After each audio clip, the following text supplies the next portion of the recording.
Ladies of Reddit, what have you done to try to impress a guy, and it backfired?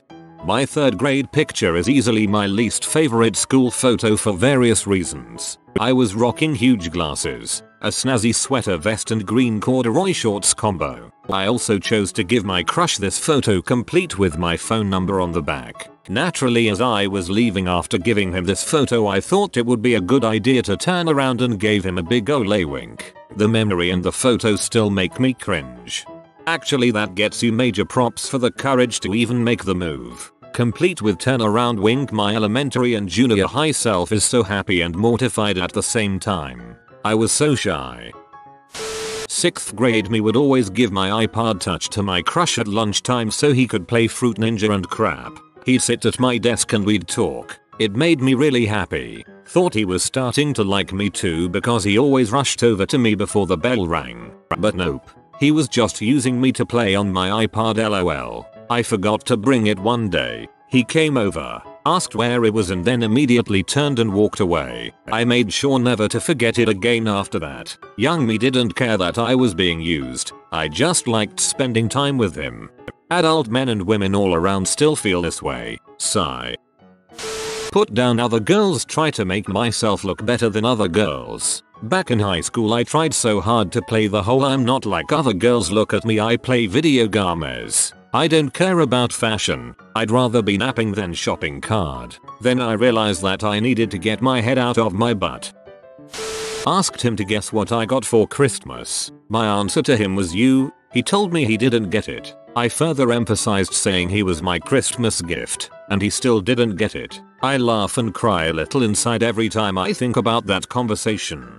I mean, I think she's saying that she got me for Christmas, but I would have definitely remembered that.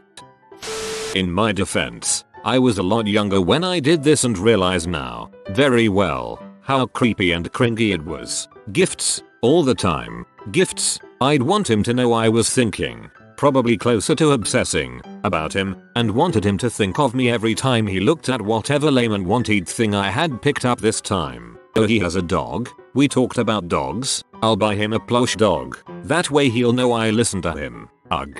WTF was wrong with you, younger self? I didn't realize how creepy it was until it happened to me. This was a guy I was actually dating, though for just a couple months. I was thinking of breaking it off anyway, because he was just trying too hard way too fast. I was working second shift at the time, so home about midnight. He had a habit of just coming over. Sometimes that was okay. Sometimes I just wanted a beer and a bath and a bed, alone, and not talk to anyone. But no, he would just show up. One night I get a text from him. Look outside your door. I lived in apartments with a secured entrance. I opened my apartment door and there was a card and a rose. From him. How the frick did he even get in? Followed someone in probably. I sent him a generic text that was basically just thanks. Going to bed now. He texts back, look outside your window. And there he is parked in the parking lot. I went down and screamed at him. Not my finest moment, but I hadn't planned on company anyway.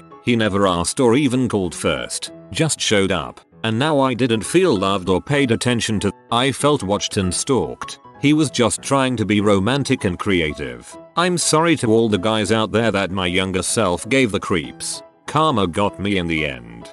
Your love language is gift giving. Fundamentally, that's not creepy at all. It's just the implementation of said love language. Instead of gift giving, find out what your crush love language is. Speak to him in that language. And once you're together, then let him know that gift giving is your language of affection. Semi-NSW. Just a warning. I was dating a new guy at the time and we had just started sleeping together. He was the second person I had ever been with. I got the impression he was more experienced than I was, and I didn't want to bore him. I got the idea in my head that I should try being on top. Surely that would make things more interesting. So we're in the midst of things one day, and instead of initiating and climbing on like a normal person, I tried to overpower him and barrel roll so we wouldn't have to miss a beat. Apparently I took him by surprise. He slid out and propped up a leg to hold his balance and successfully kneed me right in the crotch. That kind of put a damper on things for the next few days. Good sex is like dancing. You want to let your partner into any move, not surprise him. When I was younger, like 13, I was trying to impress a boy while riding our bikes. We lived in a pretty quiet neighborhood, so we didn't really have to worry about cars. I turned to tell him something, can't remember what, but I'm sure it was a dumb joke, and did not notice the parked car that I was moving towards. I ended up flipping over the car, landing on the roof and nearly breaking my leg, bleeding and crying on top of a car. Insta good look for anyone. Not gonna lie, I would have fallen for you instantly. In the 5th grade, I learned that my crush loved reading Goosebumps. My mom would take me to the bookstore every weekend and I could get one book. I was all about the Babysitter's Club series at that time and trying to read and catch up on the series. I used up one of my bookstore opportunities to buy a random Goosebumps book. My mom totally knew what was up. She gave me the most skeptical look. I swore it was for me and I was trying something new. I tried reading a chapter and it scared me too much. I decided to give it to him for Valentine's Day when we all go around dropping cards into our classmates' bags. I asked the teacher for some cutout hearts. I wrote to Derek, "From your secret admirer" on it. I had my best friend drop it into his brown paper Valentine's bag. I watched him fish it out, look around the room, and put the book in his backpack. I never confessed it was from me. I think I wanted to, but became way too scared. The following year, he didn't enroll in the junior high of the same school, so I hadn't seen him since we were 11. That's super cute. I used to constantly wait for almost all of my crushes. Like, I would stay in school or at work for way longer than needed if I knew that we were going home in the same direction or if I thought that we would get a chance to talk alone. It doesn't sound that bad, but I would do it all the dang time even if it was really inconvenient. Needless to say, I wasn't very productive, especially considering the fact that I also used to spend the resulting small amounts of free time thinking about these people. Edit. Thanks, ladies and gentlemen. Now I too feel better about this whole being a low-key creep thing. I've done that quite a few times, too. I had the privilege of being on speaking terms with a crush in high school and those 15 minutes of walking bus ride were so worth it. He had a tattoo of a Lego brick on his arm and told me about his love of Lego. So I went to the store and bought him a small but cool Lego set to build. He did work study and had to get there at like 6 AM. I thought I was in. We spoke over text and hung out during breaks for like a week and then one day poof. Ghosted. That is a sophisticated Lego racket he's running. I'll never not be surprised at the lengths a junkie will go to for a fix. Normally when I'm attracted to a guy I'll wait for them to notice me and get sad when they start dating someone else. Obviously that wasn't getting me anywhere, so I took the initiative with the next single guy I had a crush on. I asked him out, planned our first date, and kissed him goodbye after our second date. I thought things were going great. He told me I was coming on too strong and cancelled our third date plans via text. Good, you figured out he's not for you and you'll never have to wonder, what if? Keep that same attitude up and carry on. You'll find someone who works with you. Trying to like the stuff he liked. I didn't pretend to know about it, at least, but I asked a lot of questions and tried to get into the book series, movies and music he liked. So romantic.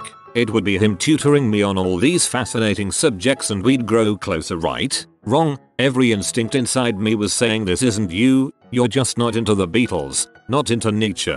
Just accept you don't have anything in common with this guy. But I plowed on, convinced I'd end up liking it. I didn't. He ended up with a girl who actually liked these things, and I want all those hours of my life back. It didn't help that he was an insufferable prick who made fun of the things I liked and never made an effort to listen to me when I talked about my stuff. Since then, I'm not closed off to new subjects or experiences, but if I feel that twinge in my gut telling me this ain't you, I listen. I can't stand people who constantly judge you negatively for liking something they don't like. One of my biggest pet peeves for sure. In 6th grade I thought laughing at every single joke or comment my crush made would make him like me. One day I laughed so hard that strawberry kiwi vitrain I just drank sprayed out of my mouth and nose all over him. Spent way too much money. Bought front row concert tickets for him. Crazy gifts. Paid his bills. Yeah, that just ended up getting me used. Haha. In high school, my mom and I went to the shopping mall where my crush worked in a relatively far away town. I went to the department store where he worked, and on the off chance I might actually get to see him, I bought a bicycle with my Christmas money that year. I did not get to see him, didn't know if he'd even be working that day, and then we had to figure out how to get a bike crammed in our vehicle with me, my mom, my sister, and all our other stuff. Thank goodness for minivans. For a fairly long ride home, my mom tried to talk me out of it, but I wouldn't be swayed, thinking he might be working in the back and helping in handling bigger items, like bikes. But hey, the bike was a neat color and lasted quite a while. This is amazing. I really admire your determination just to make contact. Thanks for making me laugh. In middle school I bought my crush candy during lunch class. I thought that would be a great way to impress him, but he sort of kept expecting candy, like a Pavlovian response or something. Became friends over the years and I told him about that and we both got a good laugh. When we graduated high school he gave me $20 for the candy. That's so sweet, even if it didn't pan out. I wish I had a funny story but I don't see it as funny. I was brought up to believe sex is bad. We weren't religious, and that boys only want sex. I was inexperienced and the only experience I had by the time I was 19 were assaults. I'd go to parties, I'd talk to guys, drink with guys, smoke weed or do drugs with random guys, play beer pong topless, made out with girls or guys for attention. I let people do body shots or lines of coke off of me, but I didn't go out with guys, nor did I have sex with any of them. I just wanted guys to not think I was a prude. I was trying to impress people by acting like a skank, but I don't see it as funny anymore. I just see it as kinda dark. Back in Catholic school, I tried to maximize the plaid skirt to show off my sexy, skinny legs for a guy. I sat down on the edge of my desk and crossed my legs in a sad attempt at seduction. The desk flipped over with a crash, and I ended up in a heap on the floor with the desk on my head. No one was impressed.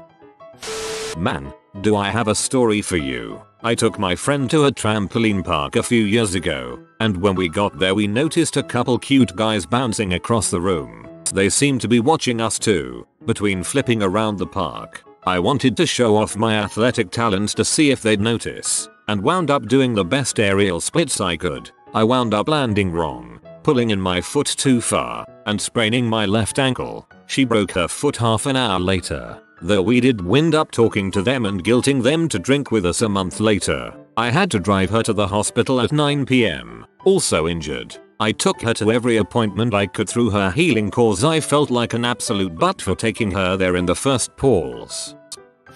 I was dating a guy pretty seriously. After like 6 dates I realized that I had no idea what his last name was. By this time it was way too embarrassing to just ask him, so I tried my best to sleuth it out. He lived with a bunch of roommates and I never had a chance to riffle through his stuff. This went on for like 6 months, me not knowing his last name. Finally I just had my dad, a cop, run his license plate number. I had his last name. It was Ziz. I was so proud. A few days later I was introducing him to my friends and said, "This is Steve Ziz." He gave me the weirdest look and soon after asked to leave. In the car he wanted to know why I called him by his stepdad's last name. Car was registered to his stepdad. I had to come clean about running his license plate. I was instantly dumped. On a first date, I attempted to keep up with the guy on alcoholic beverages. I ended up so drunk that he had to help me find my way out of the bar. I tried being kind and nice. I know I probably sound like a nice guy, but seriously, I tried being there for him all the time and always answer his text messages and ask him about his day and just genuinely make him feel listened to. But I may have scared him away by being too available. I'm not too sure. He basically just stopped contacting me, even though he was super into me in the beginning. Way more than I was into him. Either that or I'm just terrible at being nice, even when I do try real hard. But that was years ago. I baked a pie for my boyfriend after not getting to see him for a while. We met up to have a romantic getaway from our jobs. I hitchhiked 2 hours from my home with it for him. When I arrived he said, "What the heck am I going to do with that? You don't expect me to eat a whole pie in 2 days?" He thought it was so dumb he did not eat any of the pie. Less impress and more win over. I was the friend who always listened when he had to whine about anything from his family to the women he was interested in. It backfired in the sense that he never thought of me as anything other than the friend. I know for me, the girl that did that for me, I was into, just didn't want to cross that line and ruin the friendship, considering I didn't know if she was into me or just being a good friend. Tried kinky sex stuff I had no interest in. Then that's all he wanted to do for a little while. So we did, but he wanted to keep escalating it in ways I was less and less comfortable with. Turns out he is into really out there violent deviant stuff. And it didn't really matter if I enjoyed it or not, or if I was really interested or not, and boundaries were not respected. So it was pretty scary in the end. I don't recommend it. Tried to impress a guy by using Reddit. He was impressed that I knew what it was, and so I thought getting an account and using it regularly would be even more impressive. I was wrong. Same. Apparently as a high schooler I figured it would be super impressive to tell my crush I didn't find him attractive at all. Because what teenage boy doesn't want a bruised ego? The explanation here is that I was raised in a toxic family where recognizing any emotions desires was a sign of weakness. And, even worse, femaleness. So, clearly, being detached and above everything was the optimal approach for being cool impressive. That's deep-rooted conditioning, so don't beat yourself too badly over it. At least you were able to identify the situation. Middle school. My confused attraction for a tall young boy who would later become my first love and first official relationship.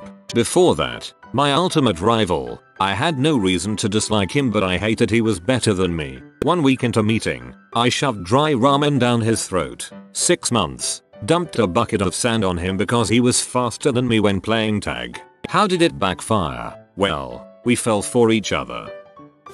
This is a little NSW. I was dating a guy in high school who just so happened to be the guy I lost my virginity to. He told me that he just loved it when girls groomed their nether regions hair into a straight little line. So the naive teenager I am, I get in the bathtub and groom everything into a line like he said he liked. I'm so proud of this. And excited to show him next time we got together. Well, things start getting heated and I show him my grooming and he just bursts out laughing.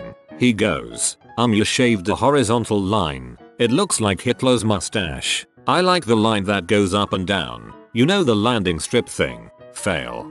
Hitler's mustache. Took administrative law in law school so we would have a class together. It's a class about the law of making laws, and trust me, it's just as freaking boring as it sounds. We were friends and he didn't even sit next to me in the first week, after which our seats became permanent. I died reading that. The absolute obvious way the world will tell you you did this for the wrong reason. In the first grade, we'd play chase at recess. Either boys versus girls or vice versa. No one really ever got caught. If you actually were faster than the person you were chasing, their friends would just help them wriggle free. The ultimate goal though was to catch and kiss someone. Or at least that's what everyone said. But in retrospect it was just a way to make the game more interesting that no one actually took seriously. Except me. At that age I tried my best at literally everything and had a very serious approach to and interpretation of life. Anyway, on a girls chase boys day I managed to separate him from his friends long enough to kiss him. The worst part was that his friends made fun of him relentlessly for months. While I was the kid that was so horribly shy, everyone just felt bad for me and left me alone. I was so ashamed and felt so bad that I never spoke to him again despite being in his class for the next 2 years. I popped out all the playground gravel that was stuck on the bottom of my shoes and dropped it down his butt crack when we were sitting on the floor for story time. I have no idea why he wasn't impressed by this. That's the best courting ritual. A friend once wrapped herself in colorful plastic wrap and topped it off with a bow so her husband could unwrap his present when he came home from work. She wrapped it too tight and he had to cut her out with scissors. The plastic wrap idea was not as sexy as she had hoped it would be. LOL, I asked out a guy once. He tried to let me down easy saying he didn't have time for a girlfriend but we could always meet up for a coffee. I immediately was like, cool, let's get a coffee tomorrow. We're still friends 10 years later, but OMG 18-year-old me could not take a hint. I like your tenacity equals. My best friend suggested she wingmans for me. They ended up being together for 7 years and their first date conversation topic was about how fat I am. I wasn't even that fat, just a chubby kid with a lot of baby weight. Frick both of those people. That's a terrible wingman. That's, like, the opposite of a wingman. In 5th grade I had a huge crush on the new Mormon boy who we'll call Alan. I was a goofy girl, super animated, very social but an outcast. He was one of the popular kids because yes, apparently there's cliques in elementary school. One day I was at my cousin's house and she had just broken out her brand new Crayola crayon maker. You know, where you could melt crayons and create your own color. Being the fantastical and hopelessly romantic child that I was, decided I'd make Alan a crayon and give it to him at school on Monday. It was a pretty mix between white, sky blue and dark blue. There was also a little label maker so you could name your crayon. I named it Alan's World. Came Monday and I was not as courageous as I thought, so I wrote him a note to put with the crayon in his backpack. Needless to say, all the kids found it and had a great laugh. No one knew who it was from. Luckily, only 3 years later, Alan was about to move away that summer and that's when I got to reap the rewards. We made out a lot leading up to his departure. OMG love the sweet justice. I had no idea my 5th grade crush was not going to be joining us for junior high, so alas, I never got to confess to him. I gave him the Goosebumps book on Valentine's Day. In middle school, my friend hatched this convoluted plan to kiss a guy in our friend group. She had a tube of chapstick that had gone off and had a rancid taste to it, so her plan was to get him to put on the chapstick and then wait for him to comment on how bad it tasted, at which point she would kiss him, lick her lips, and be like, oh yeah, it does taste bad. The purpose was to make a kiss happen casually, I guess. Middle school logic. There seemed to be a mutual crush going on between them, but no one was making any moves and she got tired of waiting. Anyway, dude was clearly confused when she offered him chapstick, and he turned it down. My friend offers again. Nope. No. For real. Try it. It's so good. Nope. Just put it on. Not happening. Crush is becoming more and more emphatic in his refusal. The volume of the whole exchange is going up, and everyone is baffled at friend's sudden insistence that this guy use a chapstick. Crush is clearly annoyed at this point. Several minutes of hectoring escalates into her trying to physically apply the chapstick to his face. They wrestle awkwardly and people are staring. Crush is pee off and probably embarrassed and he finally snaps at her, pushes her away and storms off down the hall. Friend starts crying. Everyone else stands around going WTF. If you are new to the channel, you can subscribe. I publish new videos every day. Until then, check another video.